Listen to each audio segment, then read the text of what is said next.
इस वीडियो में जानेंगे कि गर्भाधान संस्कार क्यों होता है, गर्भाधान संस्कार क्या होता है एवं गर्भाधान संस्कार कब करना चाहिए। दाम्पत्य जीवन का सर्वोच्च उद्देश्य है श्रेष्ठ गुणों वाली, स्वस्थ, ओजस्वी, चरित्रवान और यशस्वी संतान प्राप्त करना।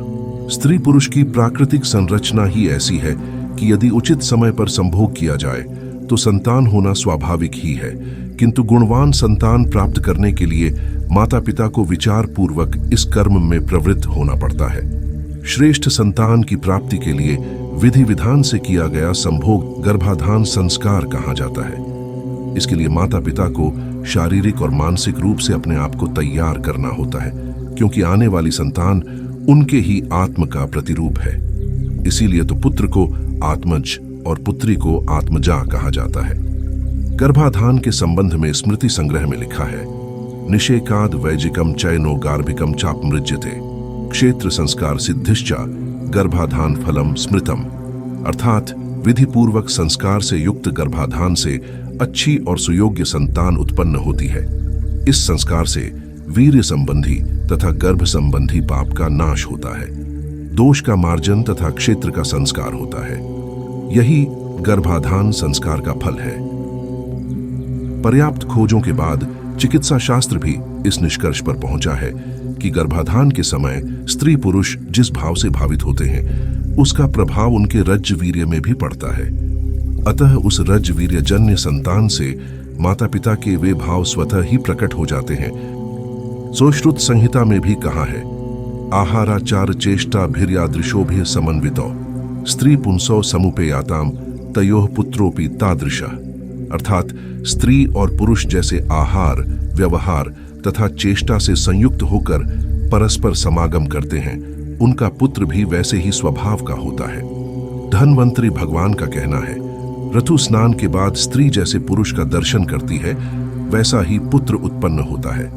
अतः जो स्त्री चाहती है कि मेरे पति के समान गुण वाला या अभिमन्यु जैसा वीर, ध्रुव जैसा भक्त, जनक जैसा आत्मज्ञानी, कर्ण जैसा दानी पुत्र हो, तो उसे चाहिए कि ऋतुकाल के चौथे दिन स्नान आदि से पवित्र होकर अपने आदर्श रूप इन महापुरुषों के चिंतनों का दर्शन तथा सात्विक भावों से उनका चिंतन करे और इसी सात्विक भाव में योग्य रात्रि को गर्भाधान करावे।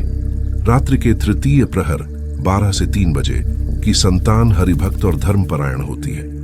उक्त प्रामाणिक तथ्यों को ध्यान में रखकर ही गर्भाधान प्रक्रिया को एक पवित्र धार्मिक कर्तव्य के रूप में संपन्न करने की व्यवस्था की गई और इसके लिए विधिवत देवी देवताओं की प्रार्थना करके उनकी कृपा मांगी गई।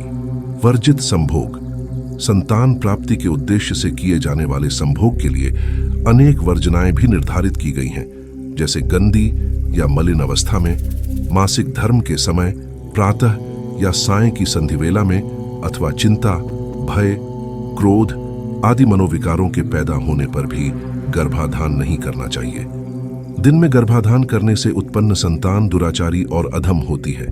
दिति के गर्भ से हिरण्यकशिपु जैसा महादानव इसलिए उत्पन्न हुआ था कि उसने आग्रह पूर्वक अपने स्वामी कश्यप के द्वारा संध्या काल में गर्भाधान करवाया था। श्राद्ध के दिनों, पर्वों तथा प्रदोष काल में भी संभोग करना शास्त्रों में वर्जित है। काम को हमारे यहाँ बड़ी पवित्र भावना के रूप में स्वीकार किया गया है।